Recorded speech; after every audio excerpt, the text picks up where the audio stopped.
Today I'm fortunate enough to be joined by a former AFL footballer who played 156 games across two clubs, Melbourne and Carlton Footy Club. A highly talented junior, this man made the All-Australian Under-18 side and was taken at pick number 5 in the 2003 National Draft. It all seemed to be the perfect start to a 15-year career looked ominous as he quickly established himself as a respected and leading midfielder in the competition. However, what the public didn't know and didn't see was the mental health battle, the drug and alcohol abuse, and the diagnosis of bipolar disease. This man is living proof that even sports stars have their battles, and it's an absolute credit to the man he has turned out to be. Please welcome the great man, Rocky McLean. How are you, buddy? Mate, I'm absolutely blushing at the moment, Chris. Thanks for that intro, mate. Much appreciated. Mate, that's all right, mate. That's all right. I've got to give my guests a pump up first, mate. I suppose the harder questions will come later. Yeah, mate, I'm sure they will. But, mate, thanks for jumping on. I know we've only had a couple of chats over the phone so far, and mate, I feel like I've already sort of got to know you already, mate. Yeah. It must be it must be our age, mate. The mid '80s, I think. I was born in the mid '80s, so it must be the same era, mate. We grew up just good blokes, mate. Just connection, mate. Yeah, exactly right. You know, it's and our mutual friend Luke, who we both know each other through. Yeah, same thing. I met him in Mykonos in 2007, and we're still mates 13 years later. Just a random Aussie that I met in Greece. So must be just that era, mate. As you said, very friendly people. Has to be, mate. And I'm from Melbourne too, mate. I reckon most Melbournians are good blokes too.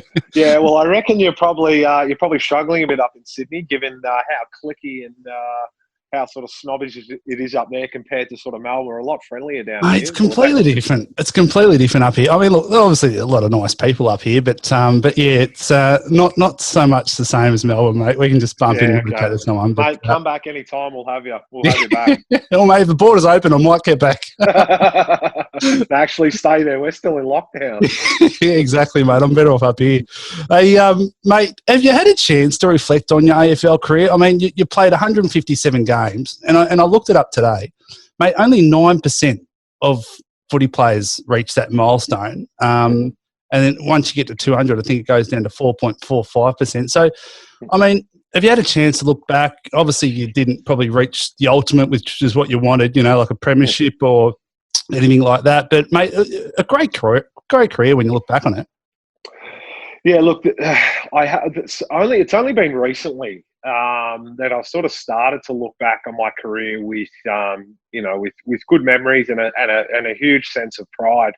My biggest struggles sort of throughout my footy career and a big part of my mental health struggles has been around, my self-worth, attaching my self-worth to things that I do rather just having, intrinsic sort of self-worth regardless of what I did.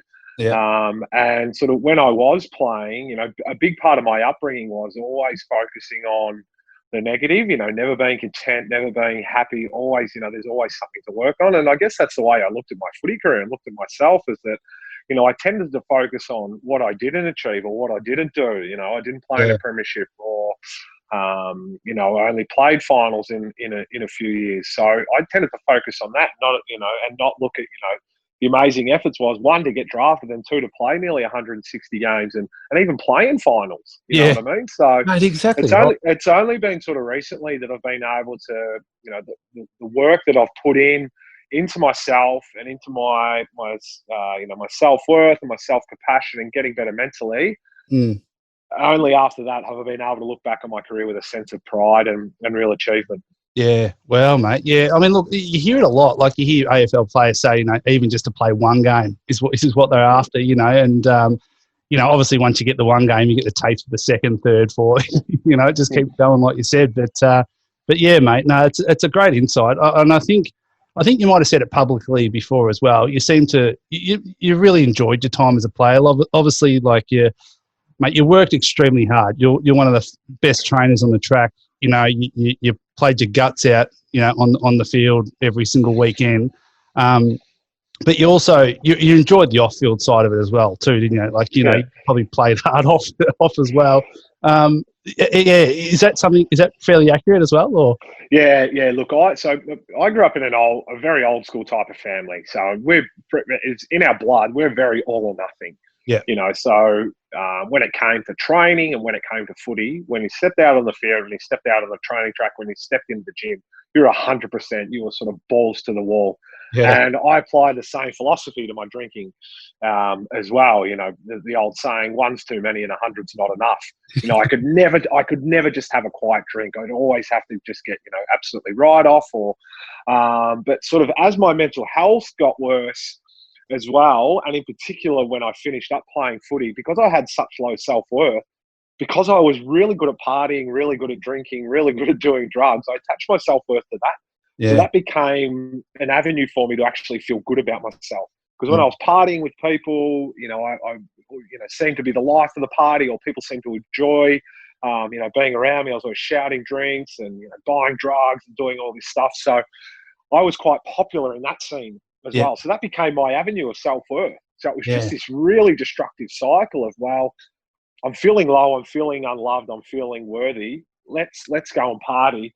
Let's go and feel loved and feel worthy again. But then on the flip side of that, after 2 or 3 days of no sleep and partying, you're just in an absolute wreck. So it just became this vicious cycle that I couldn't really escape. Yeah, wow. And that was during the season as well? Like those... Yeah, yeah. So, looking back now, it's no sort of coincidence that when my drug and alcohol abuse really started to increase and become sort of troublesome, that was when, my mental health really just started to deteriorate. And sometimes because you're so consumed in yourself and, you're so involved with what you're doing that you can't actually take a step back and actually see what's going on.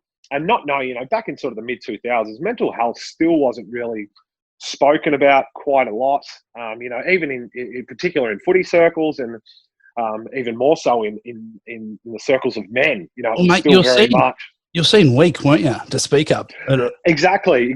And again, going back to the old school type of family, like we grew up and it was just, sort of bred into us that, you do not whinge no matter what's going on in your life, however big or small the problem is. You just push through it and you've got on with things. And that's all well and good when, it's something, like an injury or, something that you can just sort of get over quite quickly. But when you're talking about something as troublesome and problematic as mental health issues, then that's not the right attitude to have. And it's just making things worse and you're just kicking the can down the road. Mate, absolutely. So, I mean, it obviously it's almost like a short-term fix, wasn't it, the alcohol and the drugs? They made you feel good, I suppose, on the weekend after you played the game or whatever, and then, you had that high, and then you've gone back in and I don't know what your week was like leading up to the next game, but did you feel down during the week, or did you enjoy being back at the club, or like how did that? Look, it's it can be a vicious cycle. I mean, you would go out and sort of party on the weekend, and when you first start using these sort of avenues to help cope with mental health problems, actually work quite briefly, or albeit quite briefly, but because they've worked, that handful of times or, 10 times or 15 times, what it is, you attach yourself to those behaviours. Yeah. So, and it just becomes, you've heard the saying, old habits die hard. That's true. Exactly true when it comes to that. So, so as it got worse and worse, like, you would go out on the weekend and then Monday you would feel rough and Tuesday you would feel a bit better. But then by Wednesday and Thursday, you're back to normal. You're sort of up and about. And then the sort of cycle, would start again. Just in time for the captain's run, mate, and goal kicking. Yeah. Exactly right. But, it was the attitude that you'd rock up on a Monday and you'd train hard and you'd sweat it out. And you did all that type of stuff. And then, by the time the weekend comes around, you're sort of ready to party again. Ready to go. Or, you're ready to sort of escape, your mental state. Absolutely. Did you ever test positive, Rocky, or... Yeah, I did. So I tested positive. I think it was back in maybe 2012. I think it was a mid-season break. So I think we had from Friday to Tuesday off. So I basically went out from Friday to Tuesday. So sort of I rocked up to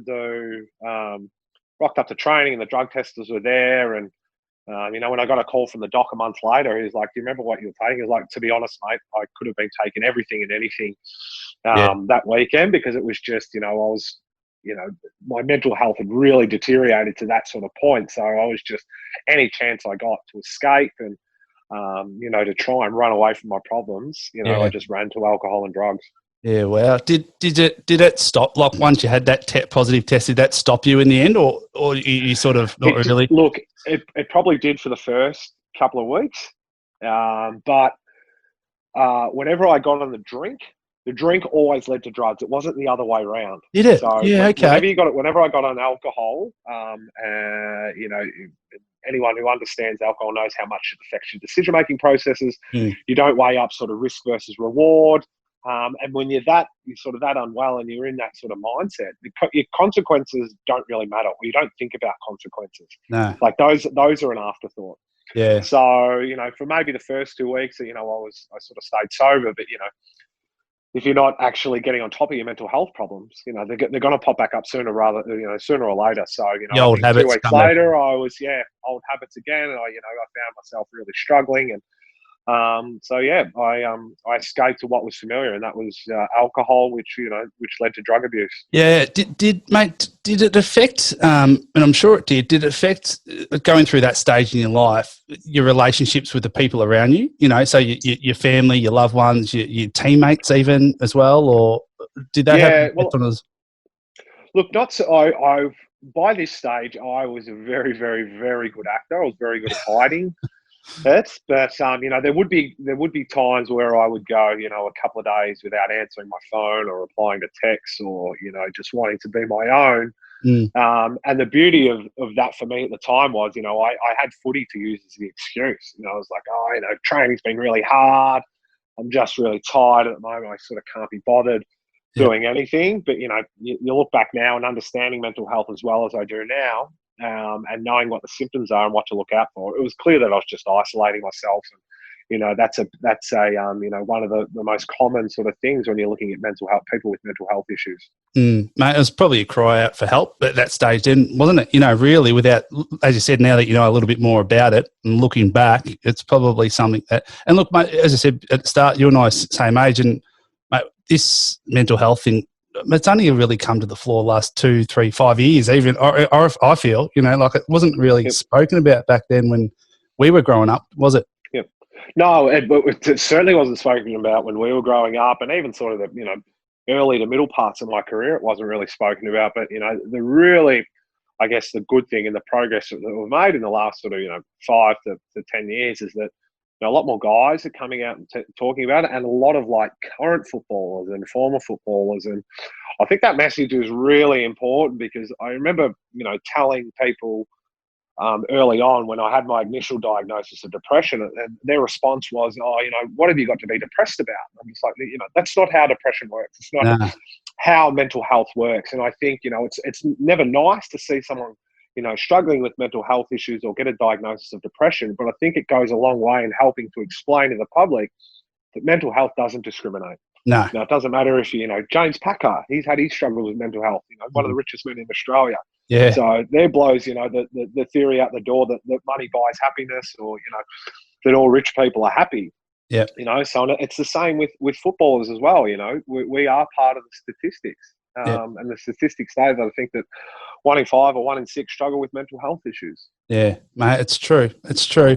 Mate, you were delisted at the end of 2014, which probably came as a bit of surprise, really, because you had a pretty good year, really, and particularly your last game. I think, looking at the stats, you had 30 posies, and even got some Brownlow votes as well in your last game. 2 Brownlow votes, mate. So I just keep saying you're only as good as your last game. So if I played another 50, I would have got 2 Brownlow votes every game, mate. Yeah, exactly, mate. Exactly. I'd hang my hat on that one.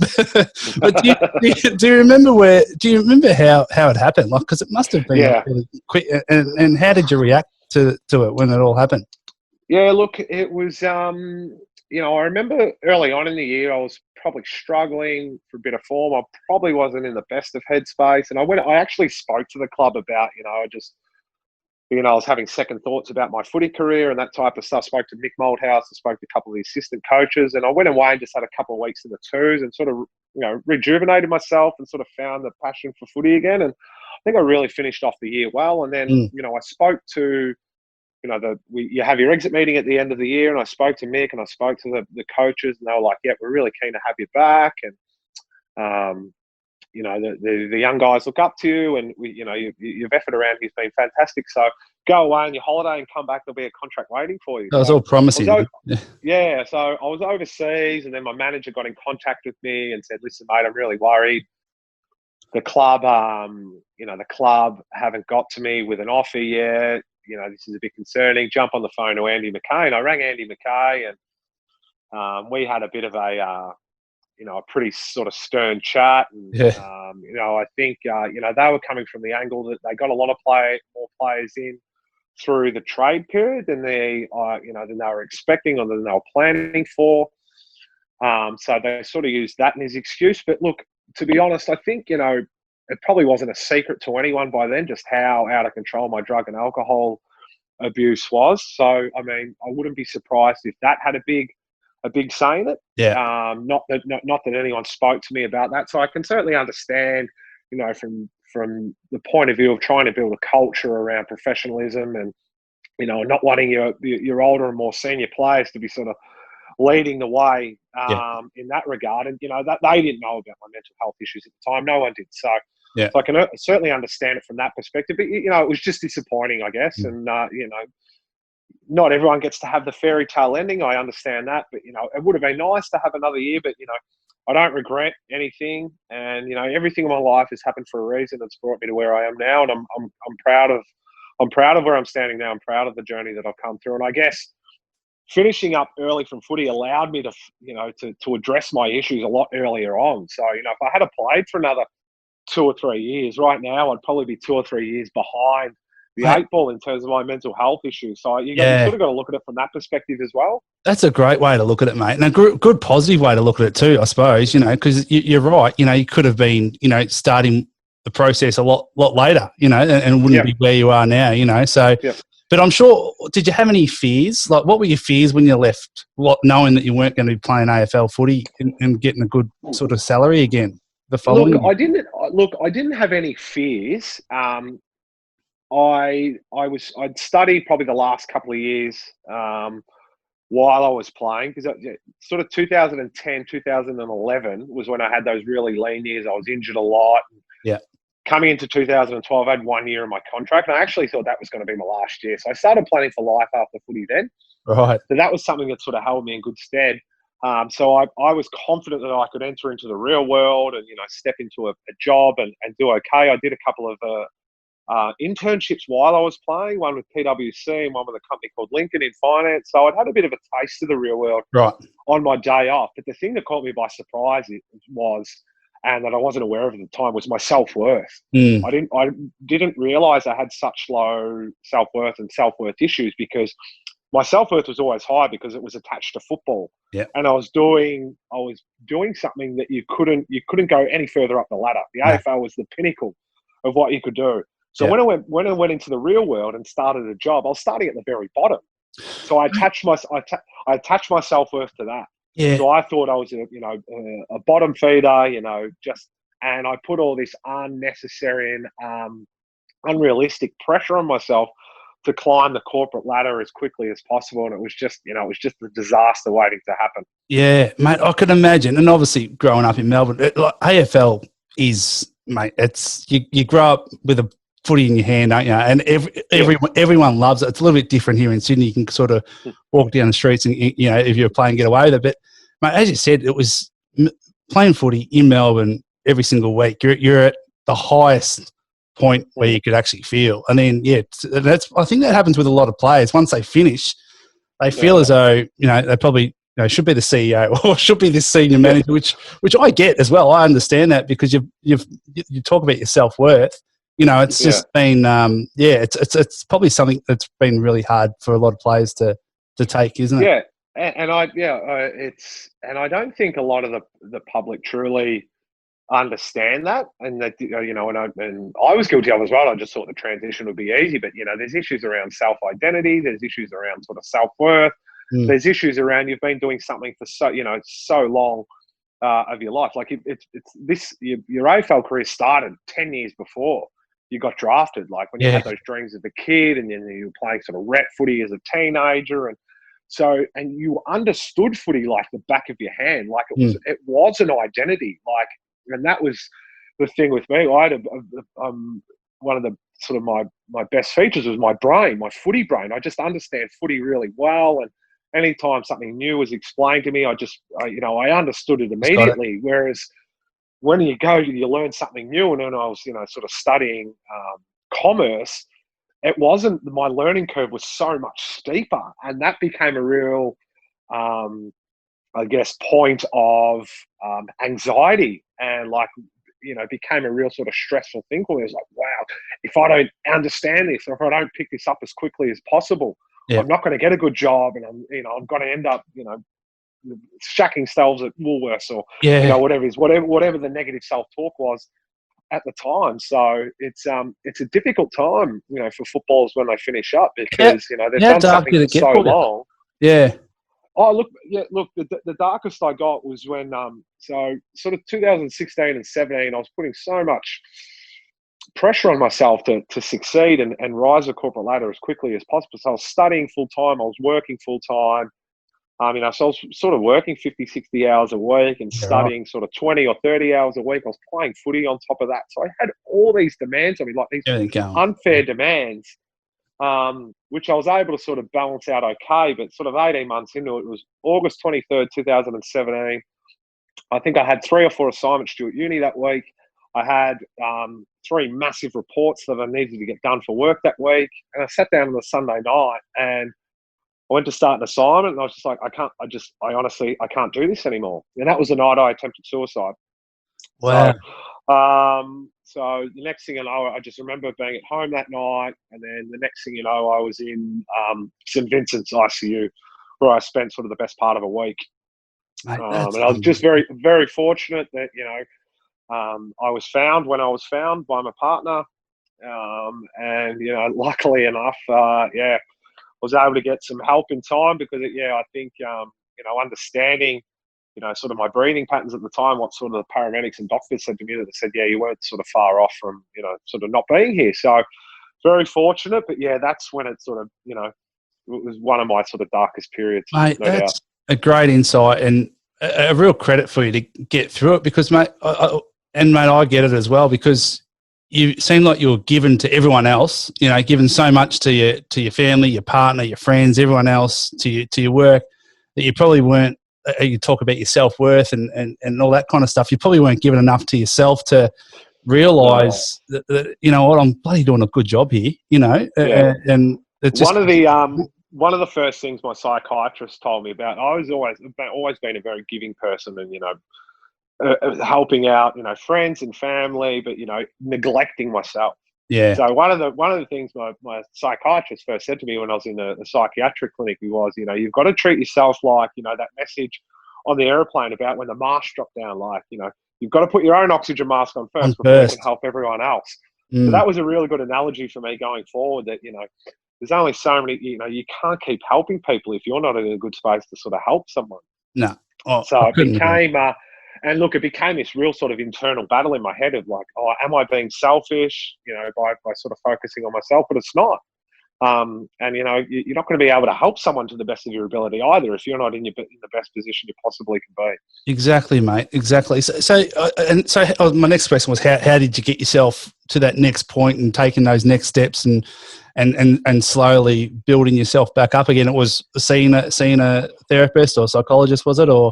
Yeah, so look, it's not sort of one or two things. Like, it's been a massive holistic approach, and it's taken just time. Yeah, like a lot of time. Like, I've been seeing my psychologist every week for over 3.5 years now. I've had 2 stints in a psychiatric clinic here in Melbourne. There's been a lot of sort of learning processes along the way about sort of there was mindfulness and medication, and then actually getting the right mental health diagnosis. I was initially diagnosed with depression. It wasn't until about 18 months ago that I got diagnosed with bipolar and was on different meds. So that made a huge difference. So it just became a huge learning curve for me, and learning to be patient and setting realistic goals. Yeah. And I think the last piece of the puzzle for me was giving up the alcohol. So I got towards the end of last year. I think it was August, and I'd been overseas for a mate's wedding. And it was effectively like a week-long bender. There was a lot of guys that I hadn't seen in, sort of 5 years. And we're in Barbados. So it was just like, righto, Mate, we're let's on. bring it on. And I remember coming home. I was at the airport and I was coming home and I was just a shell of a man. Yeah. And I was like, nah, let's just have a break from alcohol for a while. Let's see how you go. And I got about a month into it and I was like, I'm absolutely loving this. Yeah. And then I read a book about alcohol and I learned the truth about alcohol and the effect it has on the brain and, how dangerous it is. It's the most dangerous drug in the world. More people die from alcohol than illicit drugs and prescription drugs combined. Really? So I understand, learning the truth about alcohol and, from there I sort of haven't looked back. And that was the real last piece of the puzzle for me because I've made, some good changes, up until then. But, it was just sort of a step-by-step thing. Early on, my approach was I expected to get better within, sort of 2 or 3 months. Quick and it fix. just wasn't realistic. Yeah. It wasn't realistic, and I was setting myself up for failure. So once I learned to be more patient and set myself realistic goals, that's when the healing really started to begin. Yeah, right. Was it hard to accept that you were in that, or you're at that stage, or you're at that point? Was it hard to accept with yourself that shit, I'm going through like it's almost like you can sometimes ignore that. I think, oh no, I'll be fine, or I'll be, it's not really, I'm not really going through this, But did it? Yeah, was it hard to accept? As weird and as funny as it might sound, even after I, the attempted suicide and spending 3 weeks in a psychiatric clinic, I still didn't think there was much wrong with me. I was still in a fair stage of denial, and I just thought, I left there. I was like, yeah, I've learned some new things. I'm going to do my mindfulness, and I'm on meds now, and I'm going to exercise more, and I'm going to, alter my drinking habits. And I was just making changes actually helped deal with the symptoms. It wasn't actually addressing the core of my issues. And that was sort of, based around self-worth and self-compassion and self-empathy and love for myself. So, that didn't really happen until probably 18 months later. So a lesson for anyone that if you don't actually address the core of your issues, then you're just going to be in this sort of cycle of, feeling a little bit better, but then going back to, feeling worse. Yeah. Well, mate, that's a nice little lead on because I was obviously just going to bring up Tucky, Shane Tuck, who unfortunately, the tragic passing of him last week, I think it was.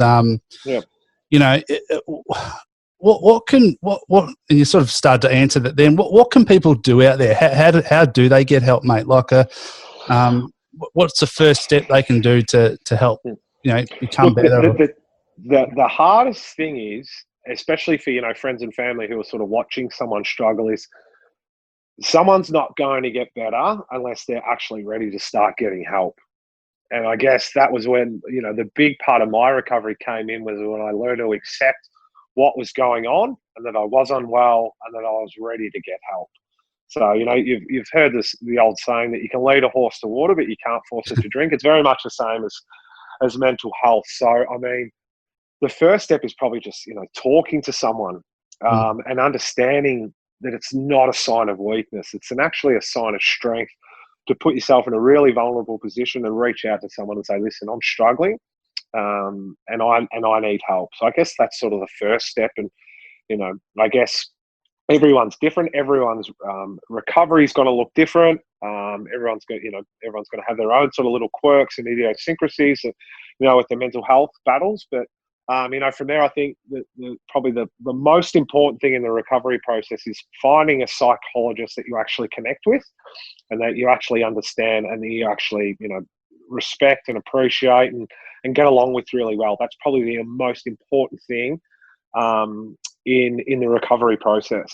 Yeah, wow, mate, I couldn't agree with that anymore, actually. And so was that the turning point for you, like finding that, obviously realizing what stage you're at, and then finding that right psychologist or therapist, as you said, and then help.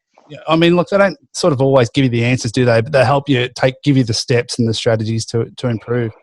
So yeah, I've had the same psychologist and the same psychiatrist for since I started getting help. So that's I've always been really lucky in that regard. But as I said before, my real recovery came when I actually started to accept that I was really unwell and started to accept that I needed to make more drastic changes and actually more and focus more on the core of my issues, as I said before, around self-worth and self-compassion. But getting back to sort of the importance of the relationship with your psychologist. You know, some of the books that I've read recently, it states how, you know, like, just how imperative it is, because part of you, or part of your psychologist, will actually be instilled into you after 2 or 3 years of therapy. And I've actually seen that it's through our limbic brain, so we connect limbically. So, and I've actually seen that myself with my psychologist. I'm a lot more sort of measured now and a bit more balanced, and I don't react straight away. I can sort of sit there and think about the things a bit more analytically rather than responding emotionally. So, Yep. So again, that underscores or underlines the importance of your psychologist, because the parts or qualities of your psychologist will actually be transferred to you if you stick at it long enough. Mate, absolutely. That's a great point. Do you, I mean, a lot of people talk about, do you embrace like the meditation or the mindfulness side, or has that helped you a lot as well in terms of? Yeah, that's been huge for me, especially now, because early on it was a real struggle and it was very foreign. Yeah. And, you know, being a footballer or being a sports person, you know, if something isn't working, your tendency is to work harder. Yeah. Or just to try and push through it. And that's not the idea of mindfulness. So once I sort of learned, you know, the concepts, and really learned to, you know, sort of practice in the appropriate and sort of correct way, it's become a real source of calming for me, and a real, you know, source of actually just, you know, being in the present moment and being mindful. And you know, I find it so helpful and so useful now that when I'm going through really challenging periods or really challenging moments, that I can just take a step back, sit down, meditate for 5 or 10 minutes, or even a couple of minutes, and it just brings me sort of back to the present moment. And it's such a simple concept, but it's so powerful. Yeah. Because, you know, in its essence, you know, if you're sitting there and you're stressing about, you know, things in the future, or that doesn't change, you know, your problems further down the line. No. But allowing yourself just to be in the moment, just, you know, it just relieves that sort of mental anxiety and that mental stress. Yeah. And it just allows you to see things in the moment for what they are. Yeah, mate, that's, again, another great point, because I can relate to that myself. Like, you're growing up and you know, I was quite good at sport as well, and you sort of have that bravo sort of attitude, and then, you know, to think that I'm sitting down doing some meditation, what are people thinking of me? You know what I mean? Like, you're thinking, geez, who's looking at me?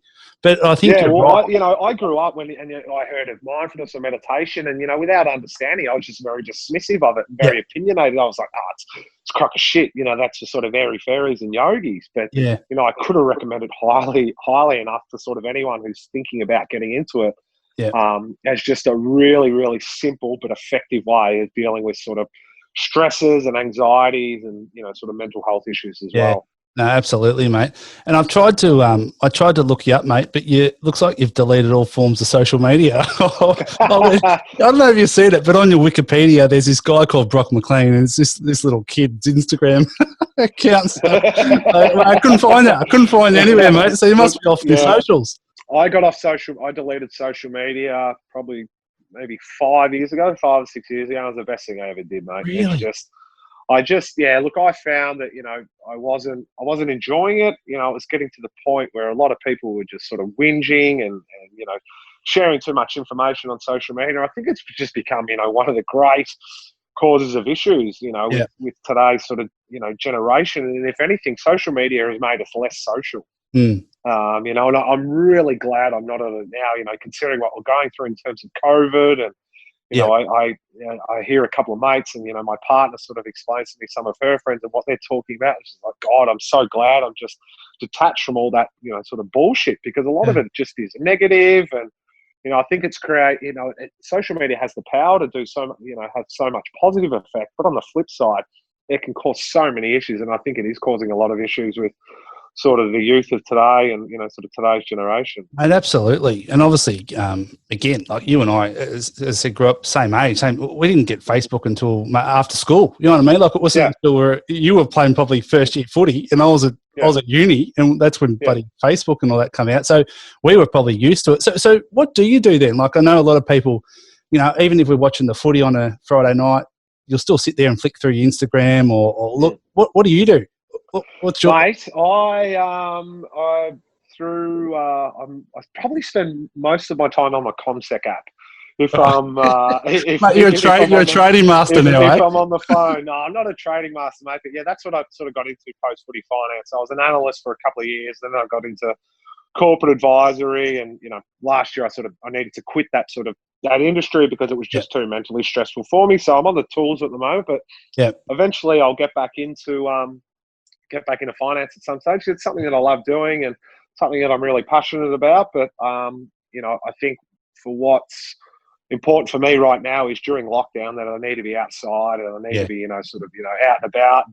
I think I'd really struggle if I was sort of working from a home office. Yeah. Because just being in lockdown is not very conducive for sort of people with mental health issues. No, exactly. So you've deleted your social media, and when did you say you don't drink alcohol anymore either? No. Yeah, I gave up alcohol last year and off sort of social media, and I'm a vegan as well, mate. So if you said that to someone, if you explained that to someone, this is the guy you're meeting. He doesn't drink. He's a vegan and he's not on social media. You'd probably think I was the most boring person in the world. Probably more akin to a librarian than a sort of a former footballer. Absolutely, yeah, not a national footballer for sure. But I'm the type of guy, I've naturally got a lot of energy, and I'm a big kid at heart. And, I'm pretty sort of loose and just up and about, without alcohol. So it's something that I don't really need, to be honest. Yeah, no, good, mate, good. Hey, mate, you obviously don't run out in front of 80,000 fans anymore. Well, I suppose no one does these days. No, not at the moment. What brings you happiness today, Brocky? And what do you most look forward to? Look, mate, it's honestly, it's the simple things. One of the, getting back to my sort of psychiatrist, he got me to write down sort of 10 things that are my natural antidepressants. So the beach, the music, hanging out with friends, hanging out with my dogs, those types of things. So I really derive a lot of pleasure from the simple things now, just actually really hanging out with mates and, having in-depth discussions. And, I love traveling, but I unfortunately can't do any of that at the moment. Love the country, love going down to Tarwin, which is sort of down Gibson Way, sort of east in Victoria, and spending a bit of time down there with my mother-in-law. And it's amazing now, mate, that, if you had said to me 10 years ago that in 10 years' time you'll be meditating and you'll sort of like, being up in the country and you like having in-depth discussions and sort of reading full-on books, I would have said you're crazy. But, that's where I'm at now. I love reading and I love documentaries and just anything that can sort of better me. And, if I can become, more understanding of a certain topic, or if I'm just evolving into a better person. I guess that's become a bit of a mantra to me, just evolving into the best person I can be. So that's just, sort of the main focus for me now. Yeah, mate, that's great. Constant improvement. That's awesome. Hey, mate, you mentioned, do you still catch up with any of your mates from footy at all, or you sort of? Look, I stay in touch with a few. We've got a WhatsApp group, a big WhatsApp group with all the past players from the Melbourne Footy Club. Oh, okay. So a lot of the guys, Balls Grinter's on there, and David Neitz and Ooze and Robbo and Andrew Lee and Charlie. So we stay in touch regularly in that regard, and we also have a running group on a Saturday. It's like a very sort of informal, non-compulsory. Just rock up at the 10 at 6:30 if you want to go for a run. Do a couple of laps and have some brekkie afterwards. So still in touch with those boys quite regularly. And every day there's always a bit of banter going around on the WhatsApp group. So that's really helpful in this time of lockdown. And there are a couple of guys that I sort of speak to quite regularly at Carlton. So Simon White, who I worked with for a year or two in the finance world, and Mark Murphy's probably someone that I chat to every now and again, and Gibbsy, just a few texts. So it's a bit like sort of leaving, that first time you leave high school. Yeah. That, you probably don't see each other as much as you'd like to, because you're not with each other every day. But, when you can have a chat, when you can, you catch up and reminisce about old times. And, it's nice to see, a lot of, if your former teammates are still playing, it's just, you just want to see them do well. Yeah, exactly. Do you still watch the footy as well, Rocky? Or? Mate, I haven't been watching it this year. Really? At all. Yeah, it's weird. Well, we don't get Channel 7's the only station we don't get it where I'm currently living.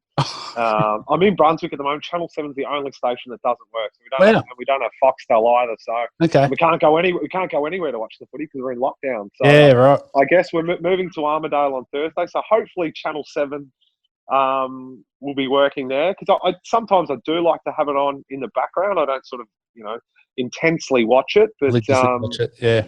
it's I'm probably just at a different stage of my life now where sort of footy's a bit more of a past thing, and it's not to say that it's gone and forgotten, and it's not a part of my life anymore. It's a part of a past life. But as I spoke about before, my evolution has just got me into different things now. And but yeah, I'll always have an interest in footy. I've been playing local footy for the past 5 years, so it's still fun to play. It's still really fun to play. Yeah. And I love being around footy clubs, and I love being part of a footy club, because it's just fun.